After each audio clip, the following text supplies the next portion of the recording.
नमस्कार। देखिए question time chapter number 11 का क्वेश्चन टाइम हम लोग देखते हैं। सबसे पहला क्वेश्चन है power of accommodation of height. लिख सकते हैं ना, लिख सकते हैं। दूसरा क्वेश्चन कहता है कि a person with a myopic eye can not see objects beyond 1.2 meter distinctly. 1.2 meter से ज्यादा दूर तक वो नहीं देख पाता है। तो 1.2 मीटर उसका क्या हो गया? फार पॉइंट हो गया। मायोपिया में क्या होता है? दूर का चीज नहीं दिखता है, तो उसका फार पॉइंट क्या हो गया? 1.2 मीटर। तो उसका फार पॉइंट है 1.2 मीटर, है कि नहीं? उसका फार पॉइंट हो गया 1.2 मीटर। अब क्या कहता है कि what should be the type of corrective lens use to restore proper vision. तो हमको करेक्टिव लेंस का वो टाइप बताना है, तो कौन सा टाइप का यूज होगा? कॉनकेव लेंस यूज होगा ना, कॉनकेव लेंस यूज करना पड़ेगा। और उसका फोकल लेंथ कितना होना चाहिए पता है? फोकल लेंथ निकालने के लिए हम लोग क्या करेंगे? हम लोग जो है जब भी कभी ऐसा क्वेश्चन रहेगा मायोपिया वाला, तो मायोपिया में हम बताए थे कि जो ऑब्जेक्ट है, ऑब्जेक्ट अगर इन्फिनिटी पर है, उस ऑब्जेक्ट का इमेज हमको कहां बनाना पड़ेगा? उस ऑब्जेक्ट का इमेज कहां बनाना पड़ेगा? Far point of myopic I. Far point of myopic आई के फार पॉइंट पे बनाना पड़ेगा। एक ऐसा लेंस यूज करना पड़ेगा जिससे कि इमेज कहां बने? मायोपिक आई के फार पॉइंट पे। ठीक है, मायोपिक आई के फार पॉइंट पे बनेगा, तब जाकर के वो अच्छे से देख पाएगा। क्योंकि उसका फार पॉइंट तो 1.2 मीटर ही है। जनरली फार पॉइंट तो इन्फिनिटी होता है, लेकिन इन्फिनिटी वाला ऑब्जेक्ट उसको नहीं दिख पा रहा है। जब इन्फिनिटी वाला ऑब्जेक्ट जब उसको नहीं दिख पा रहा है, तो हम लोग क्या करेंगे? एक ऐसा लेंस यूज करेंगे जो कि उसका इमेज, इन्फिनिटी वाले ऑब्जेक्ट का इमेज कहां पर बना है? मायोपिक आई के फार पॉइंट पे। तो मायोपिक आई का फार पॉइंट कहां पर है? 1.2 मीटर। तो हम लोग यू ले लेंगे इन्फिनिटी और वी ले लेंगे -1.2 मीटर। ये u माइनस इन्फिनिटी और v हो गया -1.2 मीटर। हम लोग फिर f निकाल लेंगे। तो 1/f is equal to 1/v minus 1/u। आपको पता है लेंस में, तो इसे फिर आप लोग निकाल लीजिए, है कि नहीं? ठीक। थर्ड क्वेश्चन है what is the far point and near point of human I with normal vision. ये तो बताया गया ना, फार पॉइंट क्या होता है? इन्फिनिटी और near point 25 centimetre.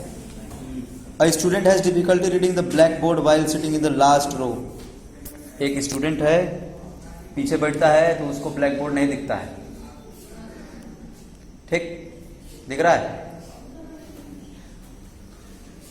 What could be the defect? क्या हो सकता है उसको? मायोपिया। कैसे करेक्ट करेंगे? कॉनकेव लेंस, है ना? ठीक है, ओके, डन। एक्सरसाइज का क्वेश्चन नंबर फर्स्ट।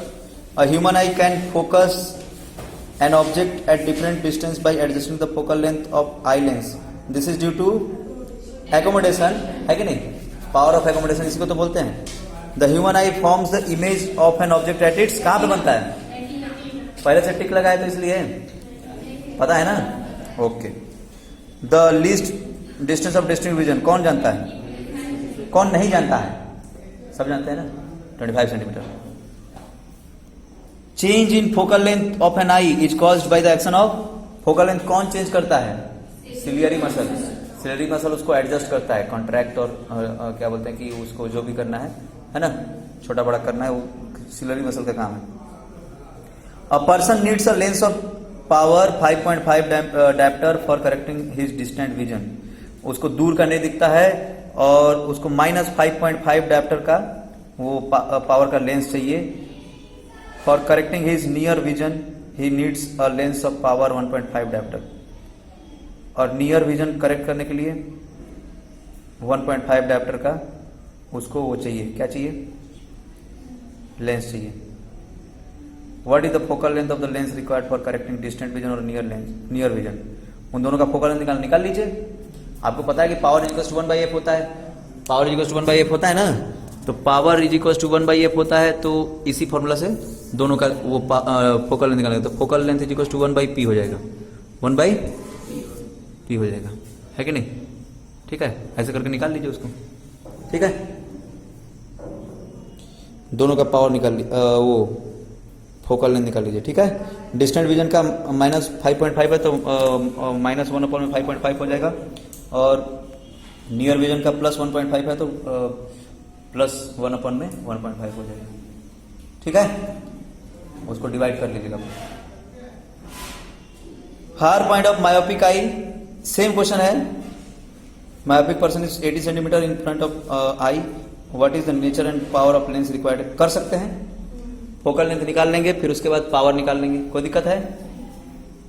फिर उसके बाद make a diagram to show hypermetropia is corrected, कैसे करेक्ट किया जाता है कर लेंगे ना।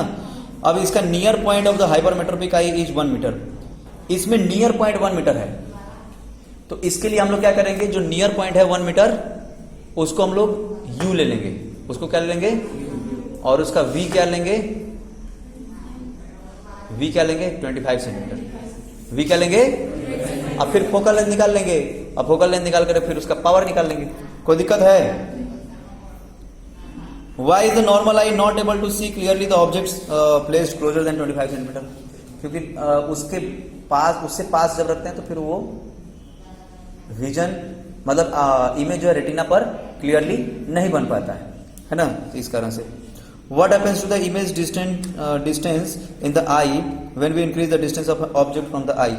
ऑब्जेक्ट का डिस्टेंस अगर बढ़ाएंगे तो इमेज डिस्टेंस क्या होगा, इमेज डिस्टेंस भी कम होगा ना। तब वाई डू स्टार्स ट्विंकल बताए हैं, स्टार्स क्यों ट्विंकल करते हैं, एटमॉस्फेरिक रिफ्लेक्शन के बारे में बताया गया है ना। और why the planets do not twinkle, planets क्यों नहीं चमकते हैं, क्योंकि वो पास में है और उनसे लाइट मतलब नहीं एमिट नहीं होता है ना, पास में है तो फिर वहां से लाइट ज्यादा रिफ्रैक्शन उनमें नहीं होता है। सन अपीयर रेडिस, इसके बारे में बता दिया गया है मॉर्निंग में, क्योंकि रेड कलर ही जो है दूर तक अपना आराम से मतलब वो पहुंच पाता है, क्योंकि उसका वेवलेंथ सबसे ज्यादा है, और मॉर्निंग में जो है सन होरिजोन के पास रहता है। ठीक है, why does the sky appear dark instead of blue to an astronaut, astronaut को डार्क क्यों दिखता है, क्योंकि ऊपर में स्कैटरिंग ऑफ लाइट होता है नहीं, क्योंकि एटमॉस्फेयर है ही नहीं, स्पेस में एटमॉस्फेयर तो नहीं है इसलिए। ठीक है, चलिए करिए इसको आप लोग। ओके, थैंक यू, नमस्कार।